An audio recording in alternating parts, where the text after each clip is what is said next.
ॐ जन्माद्यस्य यतोऽन्वयादितरतश्चार्थेष्वभिज्ञस्वराट् तेने ब्रह्महृदायादिकवये मुह्यन्ति यत्सूरयः तेजो वारिमृदां यथा विनिमयो यत्र सर्गो मृषा धाम्ना स्वेन सदा निरन्तरं सत्यं परं धीमहि सत्यं परं धीमहि सत्यं परम धीमहि।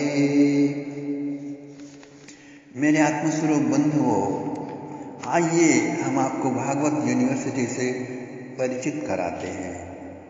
देश भर में भागवती पंडितों से भागवत सुनने समझने के लिए शास्त्रों में श्रद्धा, कर्मानुबंध, जन्मांतर, लोक परलोक इत्यादि सिद्धांतों पर विश्वास आदि हिंदुत्व के गुण आवश्यक हैं। यहाँ तक कि इस्कॉन भक्तों की भागवत कथा समझने के लिए भी वैष्णव सदाचार और पर्याप्त संख्या में भगवान नाम जप और अचिंत्य भेदाभेद दर्शन पर विश्वास आवश्यक है। एक ऐसी भागवत कथा की आवश्यकता दीर्घकाल से रही आई जिसे ट्रंप और बिडेन और बिल गेट्स और क्लिंटन और बुश और जूलिया आदि जैसे भारत प्रेमी विदेशी और भारत के अंदर विदेशी माहौल में पले बढ़े सज्जन प्राणी भी जो जैसे हैं वैसे ही रुचिपूर्वक सुन सकें, समझ सकें तथा जीवन में उन्हें उतारने जैसा लग सके। भागवत यूनिवर्सिटी वृंदावन एक ऐसी ही भागवत टीका लेकर आपके समक्ष उपस्थित है जिसका नाम श्री कृष्ण परिरंभणामृत टीका रखा गया है। इसमें आध्यात्मिक रोमांस, सस्पेंस, रहस्यों के परत दर परत औपन्यासिक प्रणाली में प्रस्तुत है। परम ज्ञान की सप्तम भूमिका भी रोचक रूप में प्रस्तुत है। व्रज वृंदावन की अप्रगट तथा प्रकट लीलाओं का भी यथाशक्ति किंचित वर्णन उपलब्ध कराने का प्रयास किया गया है। इस यूनिवर्सिटी का दूसरा आयाम है कृष्ण मेडिटेशन केंद्र। जागृत और जिम्मेदार वैश्विक नागरिक बनने के लिए कृष्ण मेडिटेशन करें ताकि आपकी उपस्थिति से विकिरित स्पंदन प्राकृतिक प्रकोपों, राजनैतिक अराजकताओं, सामाजिक एवं निजी समस्याओं, दुखों का निवारण कर दे सके। ध्यान की गहराइयों में प्रवेश कर ब्रज वृंदावन, वहाँ के सतत वर्तमान दिव्य लीलाओं का अवतरण कृष्ण मेडिटेशन द्वारा संभव होता है। उस पर पूर्ण बौद्धिक जानकारी के लिए कृष्ण मेडिटेशन पुस्तक अमेज़न से मंगाइए या ई बुक के लिए हमें आदेश कीजिए। सीखने के लिए फॉर्म आवेदन कीजिए तथा उसे भर कर भेजिए। बंधुओं, तीसरा आयाम है हमारी यूनिवर्सिटी का, वो है वैदिक हिंदू पार्टी, वैश्विक हिंदू पार्टी। नासा ने संस्कृत को जैसे विश्व के सर्वाधिक समृद्ध कंप्यूटर के लिए सर्वथा उपयुक्त भाषा घोषित किया, वैसे ही अब वह हिंदू धर्म को विश्व के दीर्घायु, स्वास्थ्य, शांति एवं सुख समृद्धि के लिए श्रेष्ठतम जीवन पद्धति स्वीकार कर रहा है।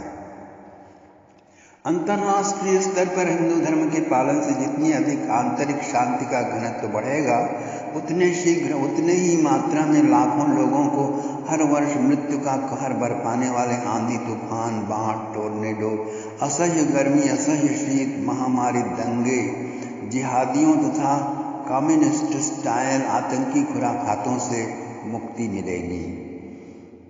अन्न से ही हमारा मन बनता है। सन 1947 से 2021 तक नेहरू से लेकर मोदी तक देश भर में खाद्य पदार्थों में कैंसर, नपुंसकता, स्मृति भ्रंश वर्धक, रिफाइंड तेल तथा विषाक्त पदार्थों के मिश्रण के साथ हिंसापूर्ण अंडे, चर्बी, मछली, पशु अंगों का मिश्रण भयावह रूप ले चुका है। वर्तमान अच्छी भली मोदी सरकार की गौ हत्या बंदी के प्रति लापरवाही, उनके गौ मांस निर्यात से आय के लोभ के कारण देश भर में हो रहे नृशंस गौ हत्याओं के कारण धर्म प्रधान, कृषि प्रधान जनता को कैंसर, अल्जाइमर कारक, ऑटिज्म वर्धक, जर्सी साल्स्टीन क्रॉसब्रीड, A1 गायों का दूध और रिफाइंड तेल, चर्बी वाला, हड्डियों के चूरे वाला घी खाकर धर्म भ्रष्ट होना पड़ रहा है और बहुत से बीमारियों से ग्रस्त होना पड़ रहा है। विषाक्त केमिकल वाली यूरिया से कीटनाशक स्प्रे से देश की धरती बंजर और विषाक्त धड़ल्ले से होती जा रही है। उससे जो अन्न उत्पाद हो रहा है वह सत्वहीन, स्वादहीन, लगभग विटामिन रहित होता है। कुंभ मेले में एक युवा सन्यासी से मैंने पूछा, आप संत क्यों बन गए? झूठ कहूँ या सच? उन्होंने पूछा। मैंने कहा, सच ही कहो, झूठ का क्या काम? उन्होंने कहा, मैंने बहुत चाहा कोई सुंदर सी लड़की मिल जाए तो शादी करके ज़िंदगी बसाऊं, पर दुर्भाग्यवश पूरे भारत में और विदेशों में भी एक भी सुंदर युवती के दर्शन मुझे नहीं हुए। आश्चर्य से उन्हें देखते हुए मैंने पूछा, और ये जो मिस यूनिवर्स या फिल्मों में इतनी सारी नायिकाएं हैं, सो सब क्या है?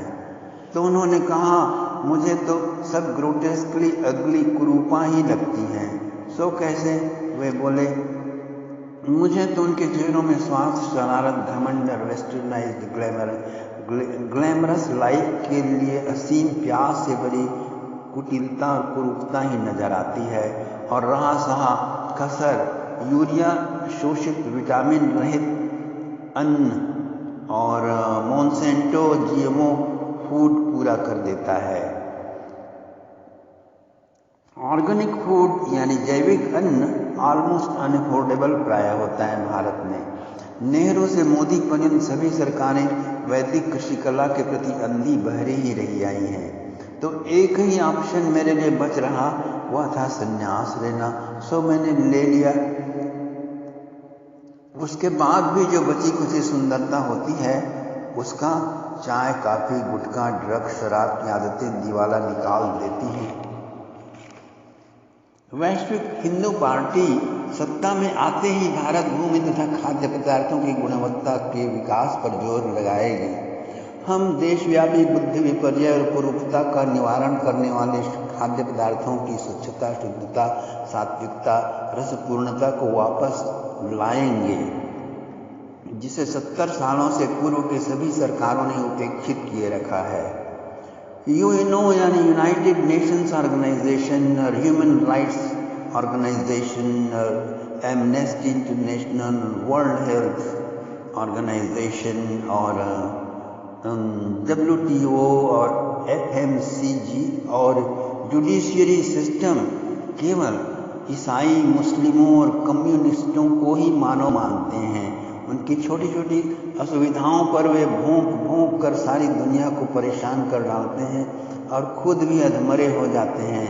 पर इन्हीं तीनों राक्षसी कौमों और गैंगों द्वारा जब बौद्धों, हिंदुओं, पैगनों और यजीदियों और वनवासियों पर जब इंक्विजिशन या डायरेक्ट एक्शन जैसे अमानवीय अत्याचार और भयानक आतंकी हमले और 8 प्रकार के जिहाद और जो जोर जबरदस्ती से धर्मांतरण आदि दरिंदों के माफिक अपराध होते हैं, तो ये सब चुप्पा बने रहते हैं। खतरनाक चुप्पी वाला मनमोहन सिंह बन जाते हैं ये सब।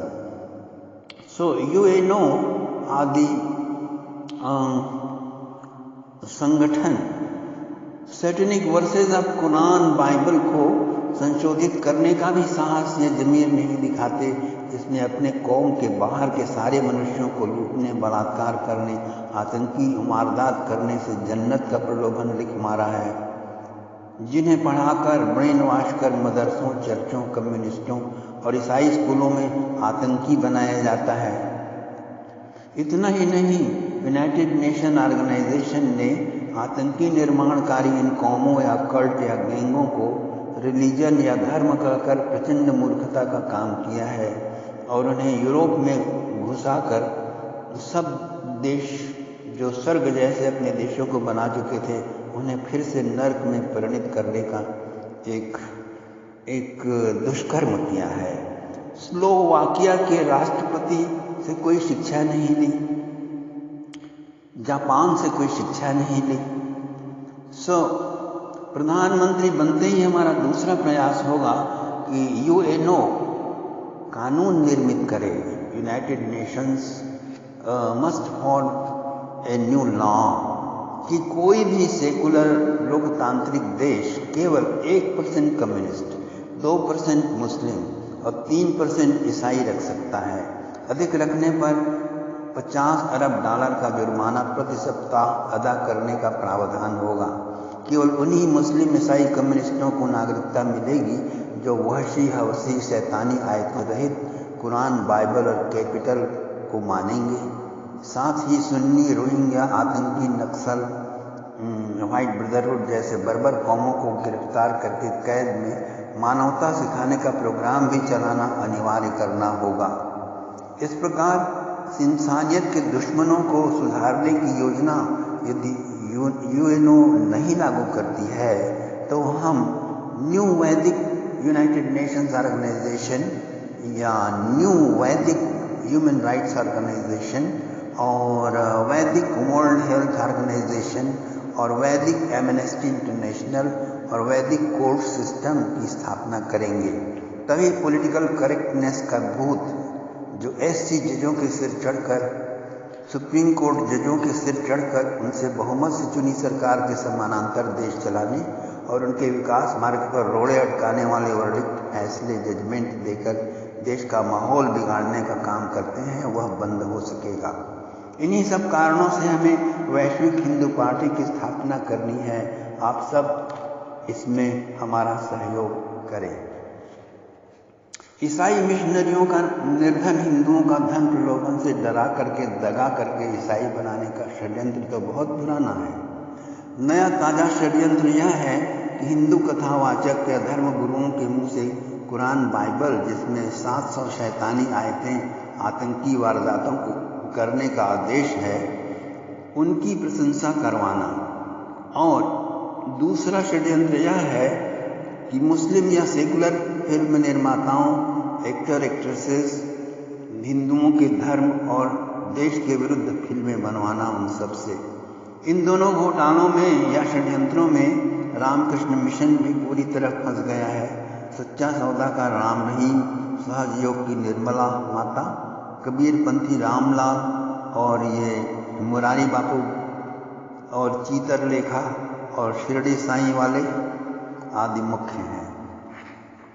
फिल्म जिहाद में दुष्ट सैफ अली का तांडव, आमिर खान आया और सलमा खान के सब फिल्म जनता को बेवकूफ़ बनाकर धार्मिक आघात कर उल्लू सीधा करने के तरीके हैं, जिसमें भारत को मुल्ला देश बनाया जा सके। जिससे आज 2021 में भारत अपनी ऐतिहासिक समृद्धि, संस्कृति, अथाह ज्ञान, योग, वेदांत, सुसज्जित अध्यात्म के साथ संपूर्ण आधुनिक मानवता का मार्गदर्शन करने की योग्यता रखता है, विश्व गुरु बनने की योग्यता वाला है। पर उसके लिए हर एक भारतवासी को प्रचंड आत्मविश्वास के साथ अपनी हिंदू पहचान में वैदिक पूर्वजों के विरासत में गर्व का, शालीनता का समावेश करना होगा, क्योंकि विश्व के अन्य किसी भी देश, धर्म, संस्कृति, सभ्यता में न तो इतनी गहराई है और न बहुआयामता जो विश्व नेतृत्व के लिए अनिवार्य योग्यता है। यह सब पूर्ण रूपेण हिंदुत्व में ही सन्निहित है। अतएव आपसे निवेदन है, हर चुनाव में आप उस नॉन हिंदू नेता को अपना बहुमूल्य वोट दें जिसकी विचारधारा कम हिंदू द्रोही हो। जैसे मुस्लिम, ईसाई, पारसी में सिर्फ पारसी को चुने, ईसाई, वामपंथी, नास्तिक में सिर्फ नास्तिक को चुने। दूसरा, हर मुस्लिम, ईसाई, हिंदू, सेकुलर में हमेशा शुद्ध हिंदू को ही चुने। तीसरा, दो हिंदुओं में उस हिंदू को चुनो जो जुनूनी हिंदू हो, जज्बाती भगवत भक्त हो, जो हिंदुत्व पहचान का चिन्ह जैसे चंदन, कलावा, शिखा सूत्र ओपनली धारण करता हो और तदनुरूप आचरण भी करता हो। पता भी लगाना आवश्यक है कि नेहरू जैसा, ममता जैसा, चिदंबरम जैसा मुसलमान या ईसाई हिंदू नाम और चिन्ह रखकर देश को धोखा न दे दे फिर से। दुनिया के वर्तमान परिवेश में अपना स्थान पहचाने, 70 साल की थोपी मूर्ताओं से बाज आएं, मुस्लिम, ईसाई, कम्युनिस्ट, सेकुलरिस्ट जैसे देश और धर्म के जानलेवा दुश्मनों को मित्र मानने की आत्महत्या से भी भारी पाप से स्वयं को सुरक्षित रखें और स्वयं सुखी हों, आपके परिवार को भी सुख प्रदान करें और समाज और देश को भी सुखी और सुरक्षित रखें। इसमें आप हमारा योगदान दें। So thank you very much. So आपसे निवेदन है कि आप आगामी चुनाव में हमें अपना बहुमूल्य वोट दें।